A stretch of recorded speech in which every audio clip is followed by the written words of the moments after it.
ولی والدیہ اور اللہ میرے ماں اور باپ کو بھی بخش دے، ولی من دخل بیت مومنا، اور اے خدا بخش دے ان ایمان والوں کو جو میرے نسل میں پیدا ہوئے، جو میری نسل میں ہیں ان ایمان والوں کو بھی بخش دے، والمؤمنات، مرد ہوں یا عورت ہوں، اے خدا ہر ایک ایمان والے کو بخش دے، وَلَا تَزِدِ الظَّالِمِينَ إِلَّا تَبَارًا، اور اے اللہ رہے جو کافر کہ ان کو تباہ و برباد کر دے۔ اللہ کی بارگاہ حضرت نوح علیہ السلام نے دعا مانگی، تو اب بتاؤ اگر بخشش کی دعا جرم ہوتی تو حضرت نوح مانگتے؟ تب کاہے نہیں مانگتے؟ آپ کو مانگو اللہ سے۔ اگر عربی نہیں آتی تو ہاتھ اٹھاؤ، اور جو میں نے یہ دعا بتائی ہے آپ کو، یہ ایسا نہیں کسی کتاب سے یاد ہے، یہ قرآن کی آیت ہے، اللہ نے حضرت نوح کی دعا کو قرآن میں اتارا ہے، سبحان اللہ۔ تو حضرت نوح نے اپنی بخشش کی دعا مانگی، دادا پردادا کی بخشش کی دعا مانگی، نسلوں کی بخشش کی دعا مانگی، اور کافروں کے لیے فرمایا وَلَا تَزِدِ الظَّالِمِينَ إِلَّا تَبَارًا، اے اللہ ان کافروں کو تباہ و برباد۔ اللہ اکبر، نوح علیہ السلام نے دعا مانگی، اے جناب جب نوح علیہ السلام کی دعا اتنے سال پہلے ہوئی تو اس مغفرت کی دعا کو اگر کی جائے تو حضرت نوح کی بھی سنت ہوگی، کیونکہ سب سے پہلے دعا، ہم سے پہلے دعا حضرت نوح نے مانگی۔ میرے نبی صلی اللہ علیہ وسلم کی آمد سے پیش کر حضرت نوح نے دعا مانگی، تو ثواب اگر نہیں پہنچتا،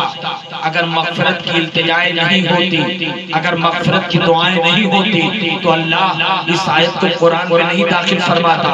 قرآن کی یہ آیت نہیں بناتا، بلکہ اللہ فرماتا اے نوح جو لوگ چلے گئے جو بھی کیا اب وہ اتنے کافی ہے، اے نوح اب ان کے مرنے کے بعد تمہاری دعا کوئی فائدہ نہیں دے گی، مگر اللہ نے اس دعا کو پسند فرمایا اور اسے قرآن کی آیت کی شکل دی۔ مطلب یہ ہے کہ آپ اپنے مردوں کے لیے مغفرت کی دعا کر سکتے ہیں، بخشش کی دعا، جیسے حضرت سعد رضی اللہ تعالیٰ عنہ بارگاہ رسالت اللہ صلی اللہ تعالیٰ علیہ وسلم میں حاضر ہوئے، عرض کرتے ہیں یا رسول اللہ صلی اللہ تعالیٰ علیہ وسلم انہا ام سعد ماتت، اے اللہ کے حبیب سعد کی ماں کا انتقال ہو گیا، تو میں کون سا عمل کروں کہ میری ماں بخشی جائے، میں کون سا کام کروں جس سے میری ماں کی بخشش ہو جائے۔ اللہ کے پیارے رسول صلی اللہ علیہ وسلم نے ارشاد فرمایا الماء، پانی، تو اس دور میں پانی کی ضرورت تھی، تو حضرت سعد رضی اللہ تعالیٰ عنہ گئے اور آپ نے کنواں کھدوایا۔ اس زمانے میں اگر برابر سنت کے مطابق چلا جائے تو آپ ہم سے پوچھئے، حدیث کے حساب سے حضرت بتائیے گا کہ ہمارے مردے جو گئے ہیں تو ہم ثواب کیسے پہنچائیں؟ تو کبھی حدیث میں تو ہم نے دیکھا ہے کہ حضرت سعد کو میرے نبی نے کنواں کھودنے کے لیے بتایا تھا، تو جاؤ کنواں کھودو، تو جتنا گاؤں والے ہیں تو ایک ایک آدمی سے ایک ایک کنواں کھدایا جائے، تو ہمارا خیال ہے ہر سال نہ جانے کتنے ڈوب کے مرے، تو اس دور کی ضرورت تھی کہ پانی نکالا جائے، لوگ پیاسے مرتے تھے، اس لیے اس دور میں کنویں کی حاجت ہوئی،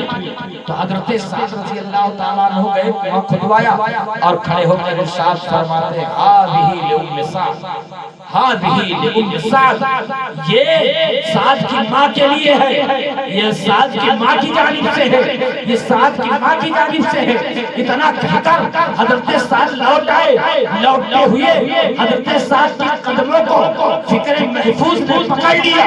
اور عرض کرتی ہے اے سعد یہ تو بتاؤ کنویں کے پاس ماں کی جانب کا واسطہ دے کر تم چلے آئے، اب اس سے ماں کو کیا فائدہ ہوگا؟ تو سعد کہتے ہیں اس کنویں سے اگر چرند پانی پیئیں گے، پرند پانی پیئیں گے، انسان پانی پیئے گا،